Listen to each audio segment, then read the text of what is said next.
여러분 안녕하십니까. 이수TV의 이수PD입니다. 게임 체인저를 찾아서를 이렇게 병행해서 방송을 하고 있는데요. 오늘 이제 그 서울시장 선거를 마치고 시간이 한 이틀 지났죠. 그러면서 이제 변화가 무엇이 있을까라는 것을 이제 생각해 보니까 몇 가지 두드러진 변화가 있습니다. 첫 번째는 오세훈 시장이 후보자로서 출구조사가 되자마자 이제 인터뷰를 하고 또 그다음에 이제 당선자 인터뷰를 할 때 말한 것 중에 하나 두드러진 게 있죠.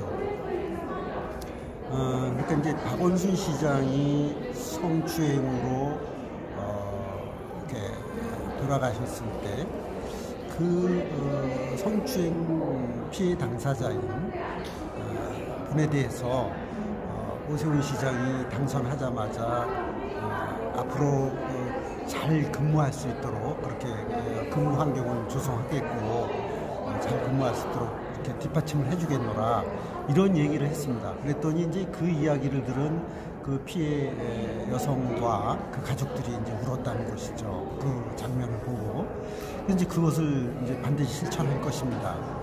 자, 그런데 만약 안 됐다면 이것도 계속해서 덮고 넘어가는 그 추세가 됐을 겁니다. 왜냐하면 박원순 시장이 그러한 그 잘못된 그 어떤 것을 성추행이나 이런 것을 그냥 덮으려고 했었고 그거를 오히려 거꾸로 정당하다는 듯이 그런 일이 없었다는 듯이 발뺌을 하던 차였거든요.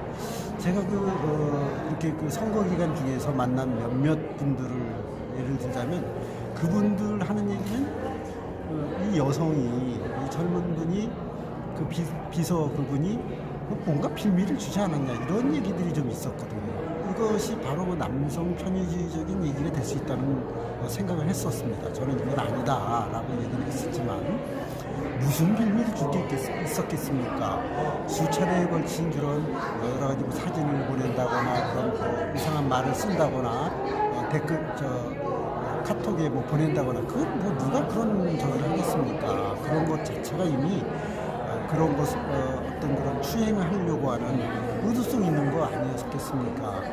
그런데 그것을 만약 선거에서 오세훈 시장이 졌으면은 저쪽도 여당에서는 그것을 계속해서 덮으려고 했었고 그거 빌미를 안 주려고 또 했을 겁니다. 그런데 결과적으로 보면은 오세훈 시장이 되고 나서 바로 잡혀지는 게 아니겠느냐. 또 그래서 그 여성은 이제 자신감을 갖고 다시 현업에 복무할 수 있을 거라 이렇게 생각이 됩니다. 또 두 번째 이제 문제인데 두 번째 문제는 뭐냐 하면은 지금 그 코로나19 때문에 계속 이어지고 있는 여러 가지 예방이라든가 그 조치 또는 이제 이렇게 거리두기 조치가 그러니까 오세훈 시장이 보기에는 너무 정부 위주로 흘러갔다 이겁니다. 여러 가지 조치 등 그렇기 때문에 실제적으로 서울시에서 선 조치하거나 제대로 조치를 했어야 되는 것들이 놓치고 있지 않냐라고 물었다는 겁니다. 그러니까 문제 있지 않느냐라고 why 하고 물었다는 것입니다. 그래서 이것이 지금 이제 그렇게 되면 어떻게 되겠습니까? 지금 여러 가지 그 소상공인이나 자영업자들이 그동안에 계속해서 불만을 제기했던 여러 가지 문제점, 무조건 일률적으로 하고 세분화시키지 않고 막 이랬던 것이 문제가 되지 않았겠습니까? 결국에는 이게 바로 서민들이 살아가는데 어려움을 줬다고 저는 생각이 듭니다.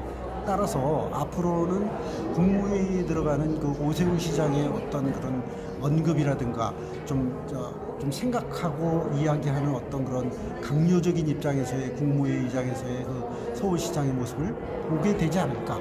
결국에는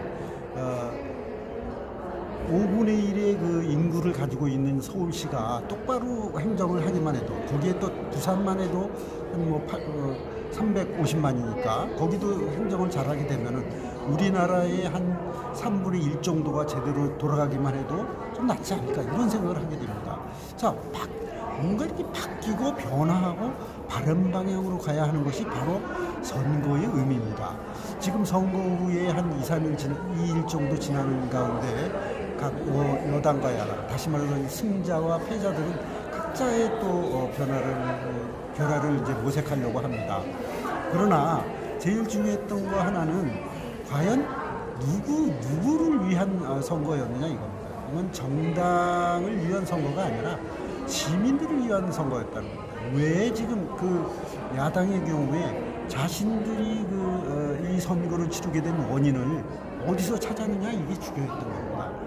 아니 그 성추행이나 성폭행에 의해서 지방자치단체장이 낙마한 경우에 후보를 내지 않겠다고 했다가 그것도 문재인 대통령이 그것을 공약해서 만들어진 그 당헌을 바꾼 것이 바로 이낙연 대표 아니겠습니까? 근데 그래서 그거를 갖다가 바꿔서 할 때는 조용하다가 지금 한 81명의 새로 된 그 의원들이 그것이 자기들이 잘못한 게 아니냐, 그때 발언을 했어야 되는 게 아니냐, 이거 이제 진짜 뒷북일 수 있다는 겁니다. 상황이 바뀌니까 또 상황론에 따라서 지금 그게 그렇게 했던 게 잘못된 것 같아, 이런 얘기는 지금 누구도 혼자 할 수 있는 겁니다. 상황이 그럴 때 얘기할 수 있어야 되는 것이 바로 정상적인 그런 뭐라 그럽니까? 스피커업이 되는 것입니다. 작은 소리도 크게 얘기해서 그것이 바뀔 수 있도록 하는 것이 바로 그 사람들의 역할이었다는 것입니다. 시간이 지난 후에 뒷북치는 건 의미가 없다는 것이죠. 앞으로도 마찬가지입니다.